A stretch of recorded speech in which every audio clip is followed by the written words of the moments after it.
ମୋର ପ୍ରିୟ ଭଉଣୀମାନେ, ସକାଳ ହେଉଛି ଦିନର ସବୁଠୁ ପବିତ୍ର ସମୟ ଏବଂ ସେହି ସମୟରେ ଘରର ରୋଷେଇ ଘର ହେଉଛି ଲକ୍ଷ୍ମୀଙ୍କ ଆସନ।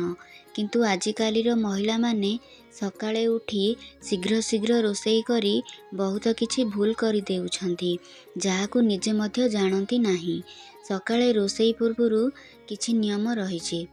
ନମ୍ବର 1, ସକାଳେ ଉଠି ପ୍ରଥମେ ଜଳପାନ, ଦେହକୁ ପବିତ୍ର କରିବା ଏବଂ ଭଗବାନଙ୍କ ନାମ ସ୍ମରଣ।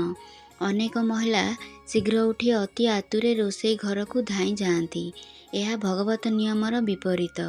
ନମ୍ବର 2, ରୋଷେଇ ଘର ପବିତ୍ର ହେବା ଆବଶ୍ୟକ। ସକାଳେ ଝାଡ଼ୁ ହେବ, ବାସନ ସଫା, ଚୁଲା ସଫା, ତାପରେ ଖାଦ୍ୟ ରୋଷେଇ କରିବା ଉଚିତ। ନମ୍ବର 3, ଅତ୍ୟଧିକ ଶୀଘ୍ର ରୋଷେଇ କରିବାର ଭୁଲ। ଶୀଘ୍ର କାମ କରିବାରେ ମନରେ ଚିଡ଼ଚିଡ଼ା, ଚେତନା ଅସ୍ଥିର, ଏହା ଖାଦ୍ୟ ଉପରେ ପ୍ରଭାବ ପକାଏ। ଖାଦ୍ୟର ଗୁଣ, ସ୍ୱାସ୍ଥ୍ୟ, ଉପାଦାନ, ପରିବାରର ମନୋଭାବ ସବୁ ଉପରେ ନକାରାତ୍ମକ ଏନର୍ଜି ପଡ଼େ। ନମ୍ବର 4, ମନୋଭାବର ସଠିକ୍ ଶକ୍ତି।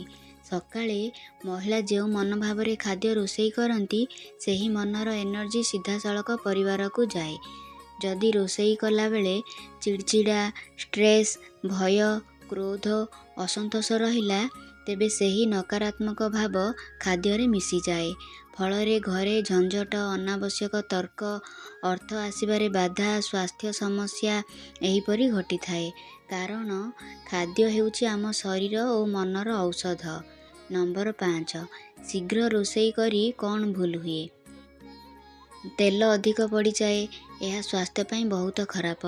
ଲୁଣ ଭୁଲ, ମସଲା ଭୁଲ, ଚିଡ଼ଚିଡ଼ା, ଧୂମକାର, ସକାଳ ହଡ଼ଭଡ଼ ସବୁ ମିଶି ସ୍ୱାଦ ଖରାପ।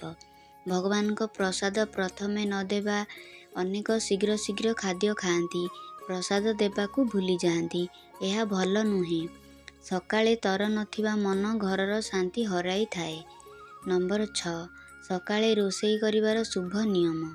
ସକାଳ 4ରୁ 6 ବେଳକୁ ବ୍ରହ୍ମ ମୁହୂର୍ତ୍ତ ମନେ କରାଯାଏ। ସେହି ସମୟରେ ରୋଷେଇ କରିବା ବହୁତ ଶୁଭ ଓ ପବିତ୍ର ଓ ସାର୍ଥକ। ରୋଷେଇ ଆରମ୍ଭରେ ଏହି 3ଟି କାମ ପ୍ରଥମେ କରନ୍ତୁ। ଘର ଚୁଲା ପବିତ୍ର, ଦୀପ ଅଗ୍ନି ଜ୍ୱାଳା, ଭଗବାନଙ୍କ ନାମ ସ୍ମରଣ। ମନକୁ ଶାନ୍ତ କରନ୍ତୁ। 1 ମିନିଟ୍ ଧ୍ୟାନ, ଶ୍ୱାସ ପ୍ରଶ୍ୱାସ ସଠିକ୍ କରନ୍ତୁ। ରୋଷେଇ ଘରେ ଝଗଡ଼ା କୋଳାହଳ ନାହିଁ। ଏକ ପବିତ୍ର ସ୍ଥଳ ଭାବେ ରଖନ୍ତୁ। ଖାଦ୍ୟ ରୋଷେଇ କରିବାର ଶୁଭ ମନ୍ତ୍ର। ରୋଷେଇ କଲାବେଳେ ମନେ ମନେ କହିପାରନ୍ତି, ଓମ୍ ନମୋ ନାରାୟଣ, ଜୟ ମା ଲକ୍ଷ୍ମୀ, ଅନ୍ନପୂର୍ଣ୍ଣେ ସଦାପୂର୍ଣ୍ଣେ।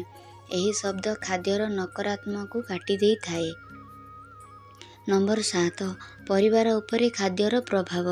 ଯେଉଁ ଘରେ ମହିଳା ଶାନ୍ତ ମନେ ରୋଷେଇ କରନ୍ତି, ସେ ଘରେ ଶାନ୍ତି, ଅର୍ଥ ପ୍ରବାହ, ହୃଦୟର ପବିତ୍ର, ଭଲ ସ୍ୱାସ୍ଥ୍ୟ, ଭଗବତ କୃପା ସ୍ଥାପିତ ହୋଇଯାଏ। ଯେଉଁଠି ଶୀଘ୍ର ରୋଷେଇ, ରାଗିବା, ଧମକିବା, ସେଠି ମନମାଳିନ୍ୟ, ରୋଗ, ଝଞ୍ଜଟ ସବୁ ଆସିବା ଆରମ୍ଭ କରେ। ମୋର ପ୍ରିୟ ଭଉଣୀମାନେ, ଘରର ଲକ୍ଷ୍ମୀ ଆପଣମାନେ। ଆପଣମାନଙ୍କ ହାତରେ ସମସ୍ତ ପରିବାରର ସୁଖ ଶାନ୍ତି ରହିଛି। ସକାଳେ ଦୌଡ଼ି ରୋଷେଇ କରନ୍ତୁ ନାହିଁ। ଶାନ୍ତ ମନେ, ପ୍ରେମରେ, ପବିତ୍ରତାରେ ରୋଷେଇ କରନ୍ତୁ। ଖାଦ୍ୟ ଭଗବାନଙ୍କ ପ୍ରସାଦର ଚାପ ନିଏ। ଏହା ଆପଣଙ୍କ ଘରକୁ ସୁଖ, ସମୃଦ୍ଧି, ଶାନ୍ତି ଏବଂ ଲକ୍ଷ୍ମୀ ଆଣିଦିଏ।